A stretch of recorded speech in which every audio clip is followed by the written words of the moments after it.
Assalamualaikum warahmatullahi wabarakatuh. Halo anak-anak kelas 2, apa kabar dengan kalian semua? Semoga kalian berada dalam keadaan sehat walafiat dan selalu semangat di dalam belajar. Anak-anak, pada kali ini kita akan belajar di tema 5, pengalamanku, subtema 2, pengalamanku di sekolah, pembelajaran 6. Baiklah, mari kita awali dengan membaca basmalah terlebih dahulu. Bismillahirrahmanirrahim. Sampai selesai ya nontonnya. Nah, sekarang pembelajaran 6. Beni anak yang pintar. Beni ditunjuk sekolah mengikuti lomba tingkat nasional. Beni mengikuti lomba baca puisi. Beni membaca puisi dengan tema alam. Puisinya berjudul Kunang-Kunang. Ayo membaca. Bacalah puisi berikut. Gunakan lafal, intonasi, dan ekspresi. Kunang-Kunang. Karya A.T. Mahmud. Kunang-kunang, hendak kemana? Gelap-kelip indah sekali. Gemerlap, bersinar seperti bintang di malam hari. Kunang-kunang, terbang ke sini, ke tempatku, singgah dahulu. Kemari, kemari, hinggaplah di telapak tanganku. Nah, seperti itu ya, membacakan puisinya. Kalian pasti bisa lebih baik lagi.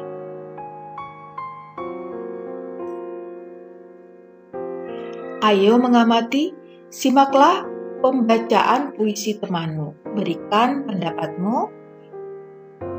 Tepatkah lafal, intonasi, dan ekspresinya?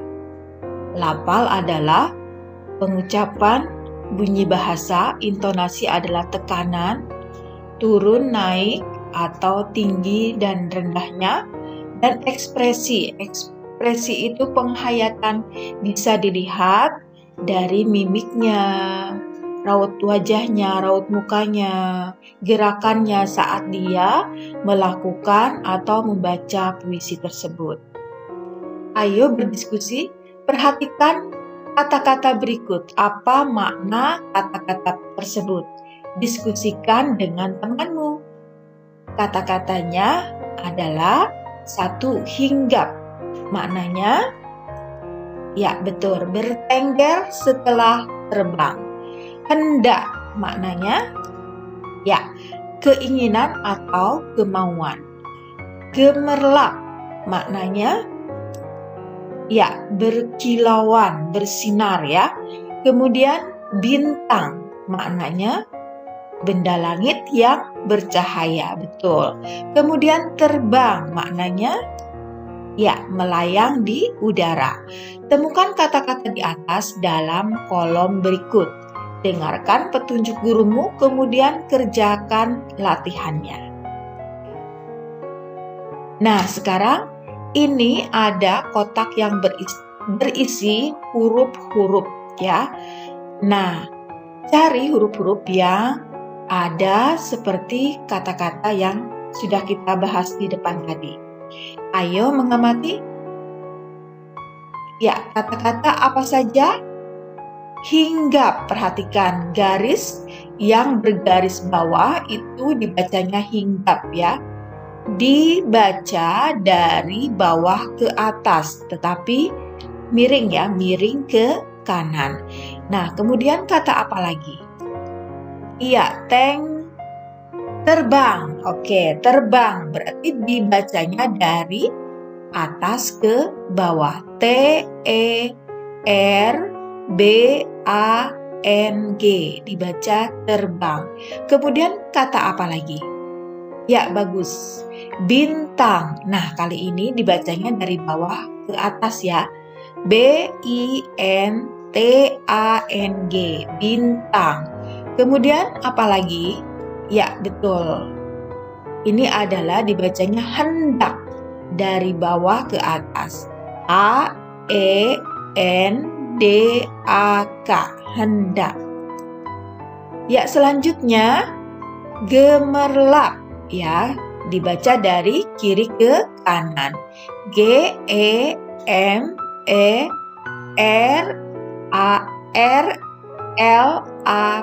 Ya, bagus. Gemerlap. Baik, bagus sekali anak-anak. Ayo kita mengamati lagi.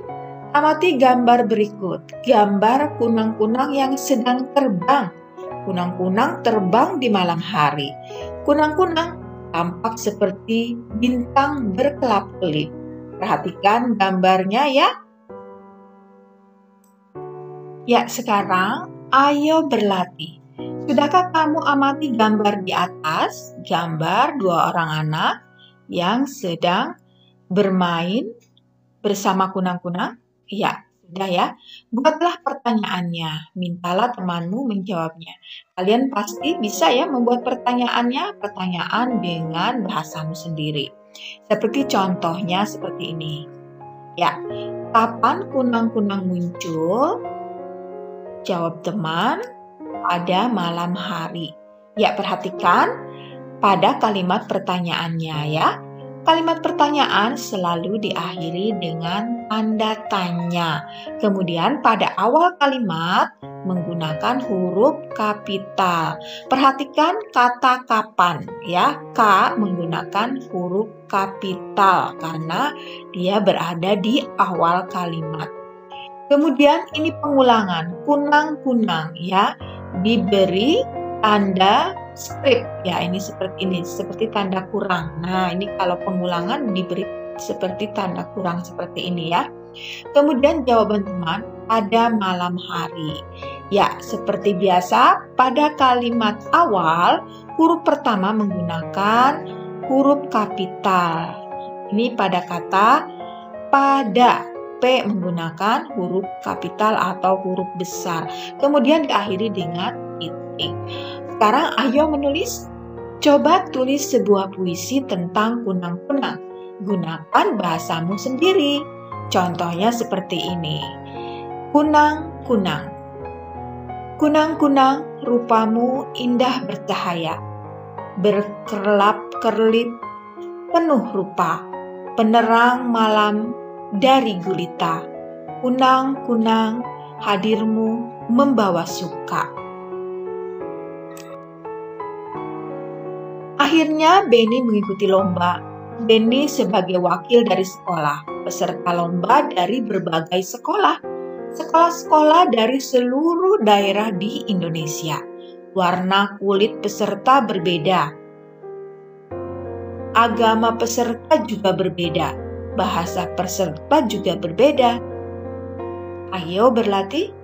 Perbedaan warna kulit, agama, dan bahasa merupakan anugerah. Kamu tidak boleh membeda-bedakannya, apalagi mengejeknya. Tidak boleh ya. Inilah contoh sesuai dengan sila ketiga Pancasila. Ayo, masih ingat tidak? Sila ketiga Pancasila. Iya, betul. Persatuan Indonesia dilambangkan dengan pohon beringin. Baik, pintar. Nah, sekarang jawab pertanyaan ini ya.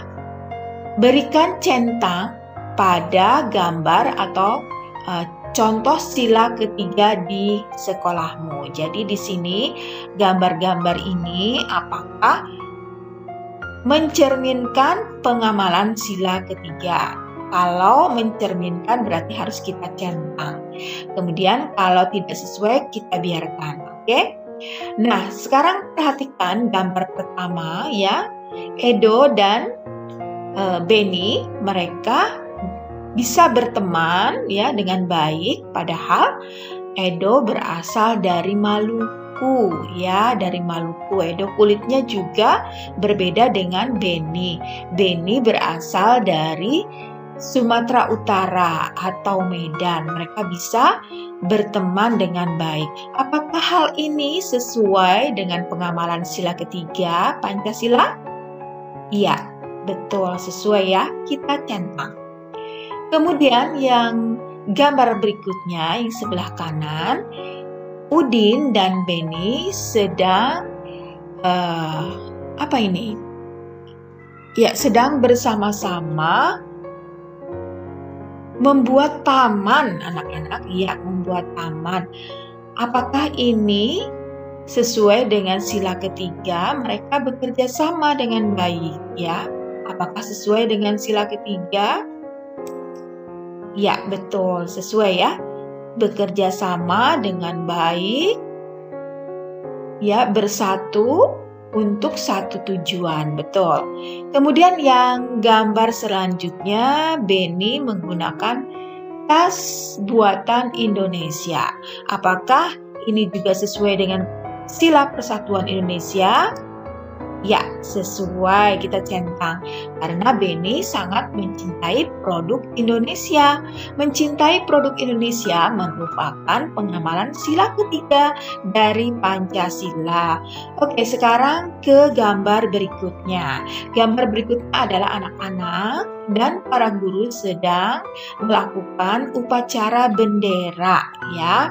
Biasanya setiap hari Senin dan pada saat acara-acara atau peringatan Hari Besar Nasional. Apakah ini sesuai dengan sila ketiga Pancasila? Iya, sesuai dengan sila Pancasila. Karena di sini mencerminkan rasa cinta tanah air, ya, persatuan. Mereka bersatu bersama-sama mengadakan atau melakukan upacara bendera. Upacara bendera itu sebagai bentuk kita cinta kepada tanah air. Ya, perhatikan gambar berikut. Gambar Siti sedang memamerkan tas buatan luar negeri, yaitu dari Itali. Apakah hal ini sesuai dengan sila ketiga Pancasila? Ya, tidak sesuai. Maka kita tidak perlu mencentangnya. Karena Siti lebih menyukai produk luar negeri. Kemudian perhatikan Beni. Beni sedang mencoret-coret dinding. Apakah hal ini sesuai dengan Pancasila sila ketiga? Tidak sesuai, ya, karena mengotori lingkungan, ya, mencoret-coret dinding sehingga dindingnya menjadi kotor. Hal ini tidak sesuai dengan sila ketiga dari Pancasila. Baiklah anak-anak, Ibu simpulkan, Ibu akan menyimpulkan kesimpulannya dari pengamalan sila ketiga adalah sebagai berikut. Ya, 1. Bergaul dengan teman tanpa membedakan suku, ras, dan adat istiadat. Kemudian yang kedua, cinta tanah air. Yang ketiga, tidak saling memaksakan kehendak kepada orang lain. Kemudian yang keempat, menghargai perbedaan pendapat di antara kelompok. Yang kelima, menjaga keamanan lingkungan. Nomor 6, mementingkan kepentingan bersama dalam hidup bermasyarakat.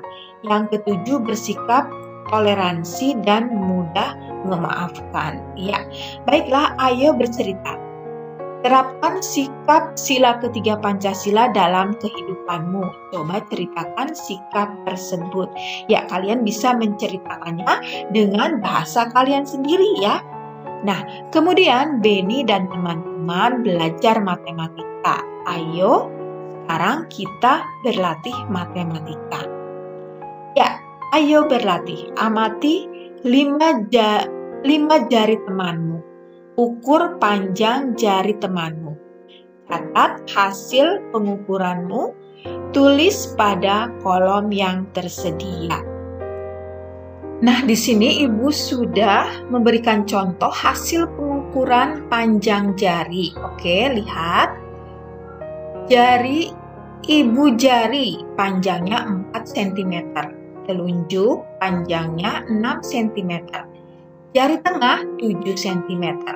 Jari manis 8 cm. Kemudian jari kelingking panjangnya 5 cm. Nah, tuliskan hasilnya pada titik-titik berikut. Ubah ke dalam satuan meter.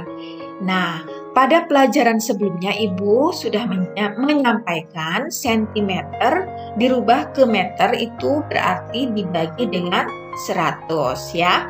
Oke, baik, kita lanjut pada pembahasannya. 4 cm sama dengan titik-titik meter.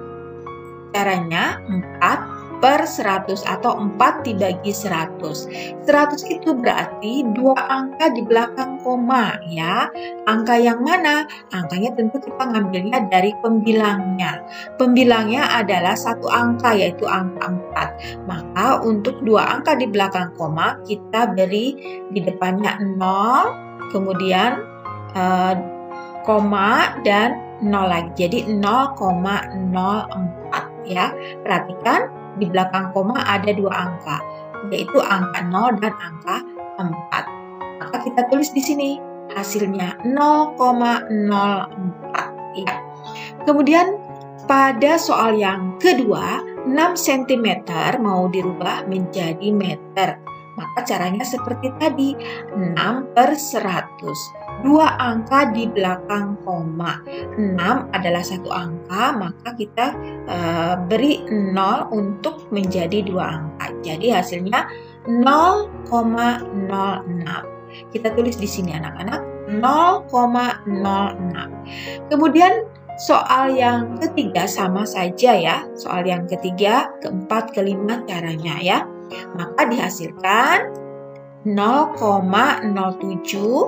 Kemudian 8 cm sama dengan 0,08. Kemudian nomor 5 cm akan menjadi 0,05 meter ya. Ini hasilnya. Ya, sekarang kerjakan bersama orang tua. Kamu telah mengukur panjang jari temanmu. Coba ukur bagian tubuh anggota keluargamu. Gunakan penggaris atau meteran. Apakah kamu mengalami kesulitan? Diskusikan dengan orang tuamu ya. Baiklah anak-anak, sampai di sini dulu pertemuan kita untuk kali ini. Terima kasih ya kalian sudah menonton hingga akhir. Semoga apa yang sudah kita pelajari dapat bermanfaat dan bisa membantu kalian di dalam belajar. Dan Ibu juga mau menyampaikan terima kasih kepada ayah bunda yang sudah menemani anak-anak belajar. Marilah kita tutup dengan membaca hamdalah bersama-sama. Alhamdulillahirabbil alamin. Wassalamualaikum warahmatullahi wabarakatuh. Sampai jumpa lagi di video berikutnya.